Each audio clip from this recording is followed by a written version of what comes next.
मां भगवती पराम्बा ने यही मन में निश्चय कर लिया कि मुझे अगर पति चाहिए तो केवल शिव चाहिए और शिव के अलावा कुछ नहीं। जब जब भी मुझे पति मिले शिव ही मिले। मैं आपको अचक से एक धीरे से बात बताना चाहता हूं कि जिसके मन में शुभ संकल्प है वो कामना उसकी जरूर पूरी होती है। आपके घर की नींव अगर हल्की होगी तो गिर जाएगा मकान, और नींव मजबूत होगी चाहे उस पर तुम 20 मंजिल बना दो तो भी हिलने वाला नहीं है। आपके मन का दृढ़ संकल्प कैसा है, ये मजबूत होना चाहिए।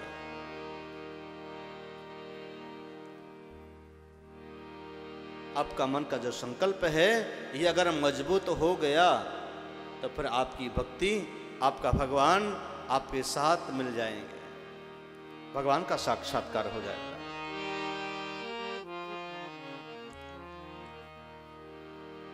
सती ने जब अपने प्राणों को त्यागा अपने पिता दक्ष के उस यज्ञ में, तब ये कह दिया कि मैं इस शरीर को त्याग करके सिर्फ शिव को ही दोबारा अपनाऊंगी, मुझे शिव ही चाहिए। जैसे कि बच्चा एक खिलौने के लिए मचलता है, जो खिलौना पसंद आ जाए तो उसी के लिए मचलता है, मुझे यही चाहिए, चाहे वो महंगा है चाहे सस्ता है, तुम्हारे पॉकेट में पैसे हैं या नहीं है उससे कोई लेना देना नहीं है, उसको चाहिए तो चाहिए। मन का खिलौना ही समझ कर कि गोविंद से प्रीति कर लीजिए, मन का खिलौना समझ करके ही महादेव को अपना लीजिए। कि मैनू सावरा ओ मैनू सावरा सलोना पसंद आ गया, पसंद आ गया रे मेरे मन को भा गया। ओ मैनू सावरा ओ मैनू सावरा सलोना पसंद आ। आपको मन को पसंद आने वाली जो वस्तु है वो है भगवान, वह है भगवान की भक्ति, वह है भगवान की कथा, वह सत्संग। और तो सब ऐसे ही हैं। किसी संसार की वस्तुओं को अगर पसंद करके बैठ जाओगे तो उसमें आसक्ति हो जाएगी। जैसे जड़ भरत ने एक हिरण के बच्चे से मोह कर लिया और अंत में जब बड़ा हो गया तो हिरणों का झुंड एक बार उसकी कुटिया के सामने से निकल रहा था तो अपने जाति को पहचान लिया और वह हिरण चला गया हिरणों के झुंड में मिलकर के। उसकी ही चिंता में प्राणों को त्याग दिया और पता है क्या हुआ, दूसरा जन्म उसे हिरण की योनि में लेना पड़ा। सुन लो कान खोल करके, जानवर पालने वाले, कुत्ते पालने वाले और पक्षी पालने वाले, किंचित मात्र अगर जो भी कुछ आपके यहाँ रहता है, कोई पक्षी रहता है, आप कोई पक्षी पालते हैं, कुत्ते पालते हैं, आप जो भी पालते हैं, किंचित मात्र आपका कहीं लगाव, कहीं संबंध, कहीं प्रेम उससे हो ही जाएगा। अगर मान लीजिए आपने कुत्ता पाल लिया,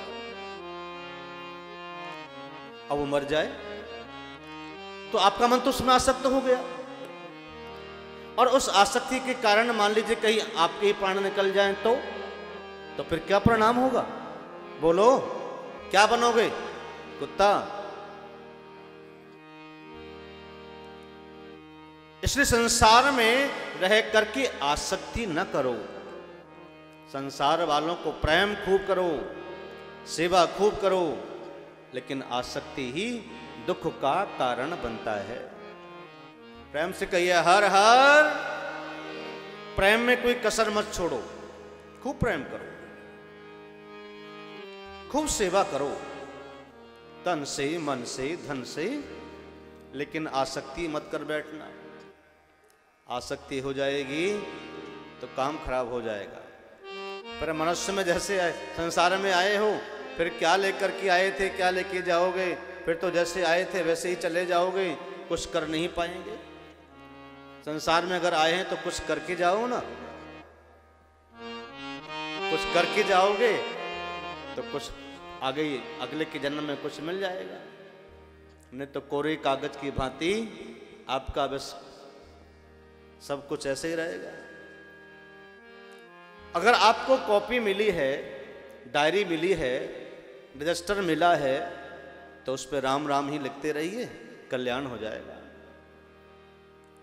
राम, केवल एक जो शब्द है राम, यही राम जगत को तारने वाला है। यही राम आपके पापों का शमन करने वाला है। यही राम आपके अंतर आत्मा में विद्यमान रहने वाला है। यही राम आपको मन बुद्धि चित्त को पवित्र करने वाला है। केवल राम का शब्द, एक बार राम कहने से ही व्यक्ति का मन पवित्र हो जाता है। भगवान की कथा सुनो तो प्रेम से सुनो, कान इधर उधर मत, बिल्कुल भी मत जाना। अपने कानों को, अपने मन को केवल अपने आसन पर बैठ करके ही आप एकाग्र रखें। इधर उधर दौड़ाएंगे तो आपके घाटे का सौदा हो जाएगा। और कथा सुनने के लिए एक समाधि बताई है, सुखासन। केवल आप ऐसे सुखासन से ही बैठिए, ये सुखासन होता है। उकड़ू मत बैठो, इधर उधर पैर मत करो, ऐसे हाथ बांध के मत बैठो, तो वो कथा आपके कानों के, आपके सिर से ऊपर निकल जाएगी, उसका कोई लाभ नहीं मिलेगा। लाभ लेना है तो कुछ क्रियाएं सीख लो। इतनी कथाएं आप सुनते हुए आ रहे हैं, कोई मूल बात हो तो उसे ग्रहण कर लीजिए, आपके जीवन से जुड़ी हुई। आपका मन एकाग्र कैसे हो, ये बातें आप बहुत ध्यान से सुनिए। जिसका मन एकाग्र है उसकी भक्ति फलवती है, उसकी पूजा फल देने वाली है। जिसका मन एकाग्र नहीं है उसको फल भी ऐसे ही मिलेगा, टूटा फूटा।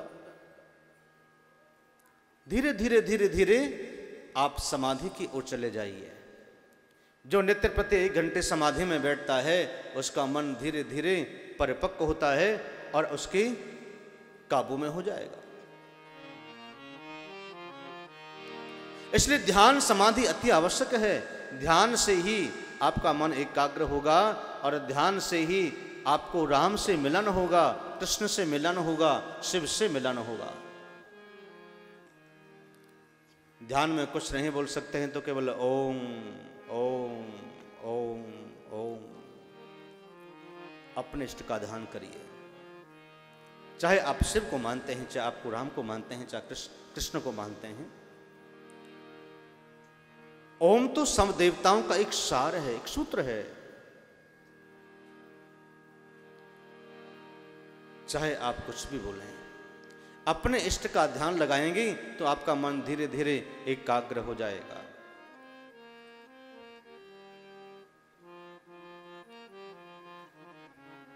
मां भगवती पराम्बा जगत कल्याणी हिमालय और मैना के तपस्या का फल है।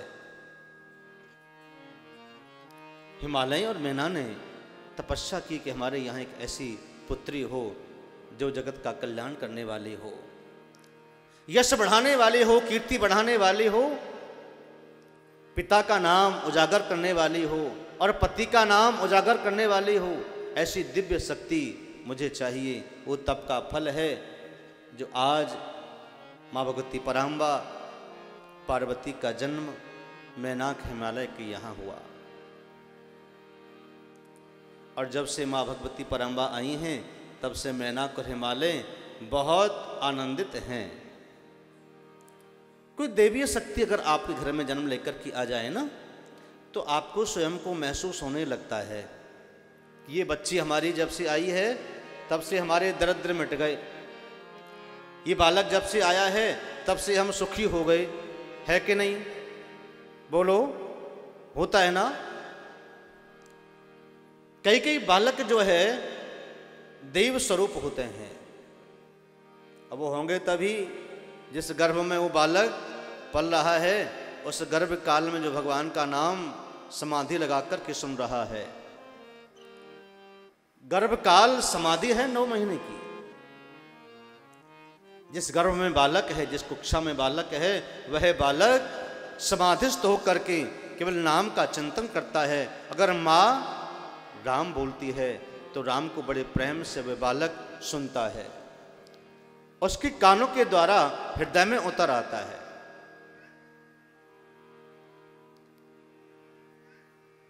शुभ काम करने चाहिए तो वो बालक भी आपका भक्त जैसा ही होगा। भक्त प्रहलाद दैत्य कुल में पैदा हुआ, लेकिन भक्त कैसे बन गया?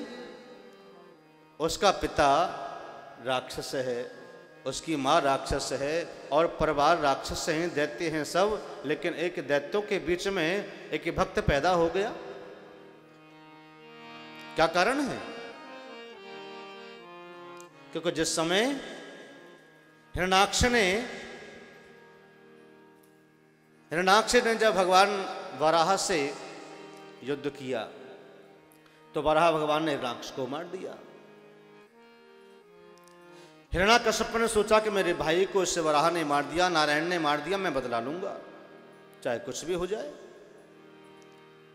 अब ये पर्वत पर चला गया, वहां जाकर के तपस्या की, ब्रह्मा जी को प्रसन्न कर लिया और वहां जाकर के ब्रह्मा जी से वरदान मांग लिया कि मैं किसी से डरूं नहीं, किसी से मरूं नहीं, सर्वशक्ति मेरे अंदर विद्यमान हो जाए।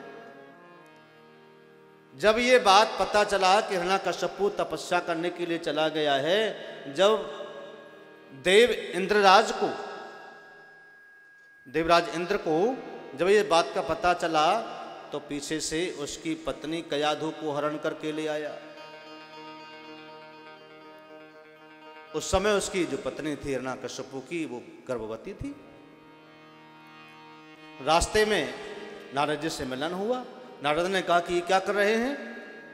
किसी अबला नारी को इस प्रकार से हरण करके ले जाना ये तो ठीक नहीं है,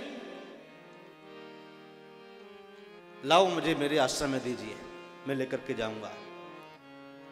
नारद जी के आश्रम में वहां रहे और रह करके भगवान की तपस्या की, भगवान की कथा श्रवण की, सत्संग किया, भगवान के नाम का जप किया। अंत में परिणाम ये हुआ कि दैत्य कुल होने के बावजूद भी वह बालक भक्त पैदा हुआ। अब इसका अर्थ तो यही है ना कि गर्भ काल में सद्कार्य करने चाहिए। अगर आप बालक को भक्त बनाना चाहते हैं तो सद्वान, भक्तिवान, बलवान, रूपवान, ऐश्वर्यवान बनाना चाहते हैं तो भगवान की भक्ति अवश्य है गर्भ काल में। सब्सक्राइब करें रामकृष्ण शास्त्री जी के YouTube चैनल को और हमारे वीडियोस को सबसे पहले देखने के लिए बेल आइकन को दबाना न भूलें।